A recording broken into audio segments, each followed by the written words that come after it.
الحمد لله وحده والصلاة والسلام على من لا نبي بعده وعلى آله وصحبه الذين أوفوا عهده. أعوذ بالله من الشيطان الرجيم. ألم تر إلى الذين نهوا عن النجوى ثم يعودون لما نهوا عنه ويتناجون بالإثم والعدوان ومعصية الرسول وإذا جاءوك حيوك بما لم يحيك به الله ويقولون في أنفسهم لولا يعذبنا الله بما نقول حسبهم جهنم يصلونها يصلونها فبئس المصير.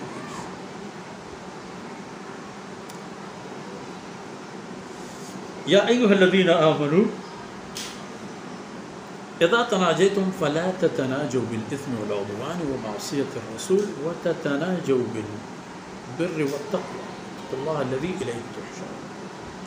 سبحانك لا علم لنا إلا ما علمتنا إنك أنت العليم الحكيم. رب اشرح لي صدري ويسر لي أمري واحلل عقدة من لساني يفقه قولي واجعل لي وزيرا من أهلي رب زدني علما وارزقني فهما ثم أما بعد.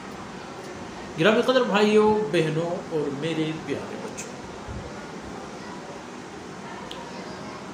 اب ان لوگوں کی بات ہوگی جنہوں نے سرگوشیوں کا سہارا لیا اپنی باطنی خبث باہر نکالنے کے لیے اور اس مقصد کے لیے کہ مسلمانوں کے دلوں کے اندر اضطراب پیدا کرے. یہ جب مقصد یہودیوں کی وطیرہ اور ان کے منحوس عادت تھی، جہاں کہیں بھی دیکھتے تھے کہ کچھ مسلمان گزر رہے ہیں یا ایک یا دو کڑے ہیں یا دیکھ رہے ہیں تو آپس میں اسی طرح سرگوشیوں پہ لگتے تھے کہ مسلمان یہ سمجھ لیں کہ ہمارے خلاف بات کر رہے ہیں. بلا ان کو منع بھی کر دیا گیا.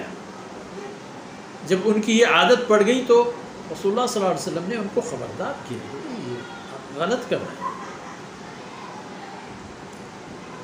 لیکن انہوں نے اس ممنوعیت کو بھی خاطر میں نہیں لایا. فرمایا الم تر الی الذین نہوا عن النجوى.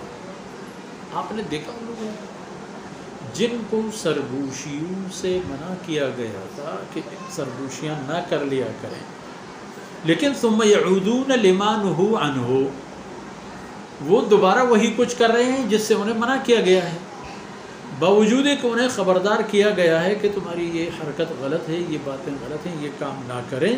ثم یعودون، وہ دوبارہ وہی کر لیتے ہیں. اور کرتے پھر کیا ہیں؟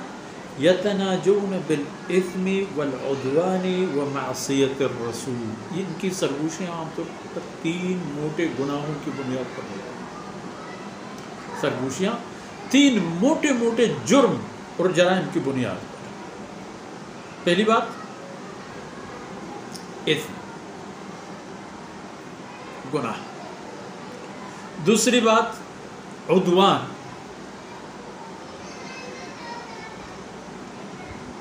ظلم اور زیادتی. اور تیسرا گناہ معصیت الرسول، رسول اللہ صلی اللہ علیہ وسلم کی نافرمانی. ان تینوں نکات ان کے ایجنڈے ہیں اکیلے بیٹھ کے آپس میں سرگوشیاں کرنے کی. اندازہ لگائیں کہ کتنی نحوستوں کے بوجھ انہوں نے اپنے کندھوں پہ اٹھایا. اللہ اور اس کے رسول نے ان کو منع فرمایا ہے لیکن یہ لگے رہے ہیں اللہ کی نافرمانی اور سرگوشیاں کریں. ثم یعودون لما نہوا عنہ ویتناجون بالاثم، گناہ کی سرگوشی، والعدوان، ظلم اور زیادتی کی سرگوشی، ومعصیت الرسول، اور رسول کی نافرمانی کی سرگوشی. وَإِذَا جَاءُوكَ حَيَّوْكَ بِمَا لَمْ يُحَيِّكَ بِهِ اللَّهُ. ایک خباثت اور ایک بدتینتی ان کی اور بھی ہے. وہ یہ ہے کہ جب آپ کی خدمت میں یہ آتے ہیں، آنا تو پڑتا ہے. اللہ رب العزت نے آپ کو کائنات کی سلطنت عطا فرما دی ہے، اللہ رب العزت نے آپ کو بالادستی عنایت فرما دی ہے، ان کو تو آنا ہوگا آپ کے پاس، لیکن جب آتے ہیں تو کیا کرتے ہیں؟ حیّک بما لم یحیّک بہ اللہ، یہ آپ کو سلام دے دیتے ہیں مگر ان الفاظ سے نہیں جو اللہ نے آپ کو سلام دے دیا ہے، سلام کہہ دیا ہے۔ اللہ رب العزت کا فرمان سلام سے متعلق یہ ہے کہ سلام علیکم، فقل سلام علیکم، جنت میں بھی جنتیوں سے کہا جائے گا سلام علیکم، حتیٰ کہ یہ لفظ السلام علیکم یہ ایک جنتی جملہ ہے، اس کو دہراتے پھرو، بڑی بات ہے یہ، اس جملے کو دہراتے پھرو اپنی سوسائٹی میں، گھر میں داخل ہوتے ہوئے، گھر سے نکلتے ہوئے، بچوں سے ملتے ہوئے، بڑوں سے ملتے ہوئے۔ تو انہوں نے یہ عادت کی کہ جب آتے تو السلام علیکم کے بجائے کہتے تھے السلام علیکم، آپس اپنی زبان کو ایسے ٹیڑھے پیڑے کر لیتے تھے کہ ہم تو کہنا چاہ رہے ہیں السلام علیکم، پتہ نہیں کیا نکل گیا زبان سے، اور جناب رسول اللہ صلی اللہ علیہ وسلم کو کیا بگڑتا، آپ بھی ان کے جواب میں فرماتے وعلیکم۔ سام کا معنی موت، یعنی نعوذ باللہ آپ صلی اللہ علیہ وسلم کی موت کی بد دعائی کرتے تھے اور آپ فرماتے وعلیکم، ان کی دعا اللہ کے رسول کے حق میں قبول نہیں ہوئی، اور رسول اللہ صلی اللہ علیہ وسلم کی دعا اللہ رب العزت نے ان کے حق میں قبول فرما دی، اور مارے گئے، مر گئے، بعض جلاوطنی میں چلے گئے تو جلاوطنی کی آب و ہوا سازگار نہیں ہوئی، مرتے چلے گئے، ان کی نسل کا بھی صفایا ہوا۔ یہ سارے کام کرتے تھے، اور رسول کو بھی سلام کہہ دیتے تو بھی گستاخانہ انداز میں، اور پھر کہہ دیتے اپنے دل میں لولا يعذب، یار یہ رسول اگر برحق ہے اور ہم اس کے لیے جملہ کر رہے ہیں، کہیں ایسا نہ ہو کہ ہم پر اللہ کی عذاب آئے، قیامت کے دن اللہ ہمیں گرفتار نہ کرے، نہ پکڑے، لولا يعذبون اللہ۔ اور کبھی یہ بھی ان کا مقصد ہوتا تھا کہ رسول بھی ہمیں کہتے ہیں وعلیکم، وہ بھی سمجھتے تھے کہ رسول صلی اللہ علیہ وسلم کو کیا جواب دے، کہتے یار اگر رسول ہوتا تو علیکم، ہم تو موت کی دعا دیتے ہیں اس کو، وہ ہمیں علیکم کہہ دیتا ہے، اگر رسول نہ ہوتا تو رسول ہوتا تو بد دعائی ہمیں کر لیتا، کب سے ہم ختم ہو چکے ہوتے۔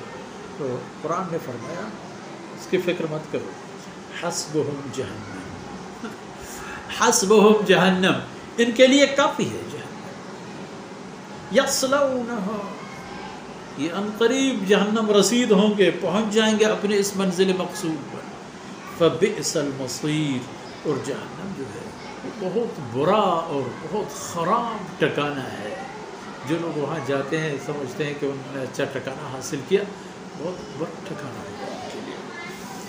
اس کا معنی یہ ہے کہ جو کچھ یہ کر لیتے ہیں امت کو باخبر کیا جاتا ہے کہ آپ لوگ دیکھ لو، اللہ رب العزت نے جو قوانین بنا لیے ہیں، بود و باش کے جو طور طریقے بنا لیے ہیں، رسول اللہ صلی اللہ علیہ وسلم کے ساتھ جو آداب اور اخلاقیات کا اصول، ضوابط، رول، ریگولیشن اللہ رب العزت نے مرتب فرما دیے ہیں، ان کے مطابق چلو اور ان لوگوں کی طرح نہ ہو جاؤ، ورنہ ان کی عاقبت بری ہے اور تم لوگوں کی عاقبت بھی بری ہو جائے گی۔ ویسے آیتیں ہم نے 2 تلاوت کی، مگر وقت اسی ایک آیت میں مکمل ہو گیا، انشاءاللہ اگلی باتیں اگلی نشست میں۔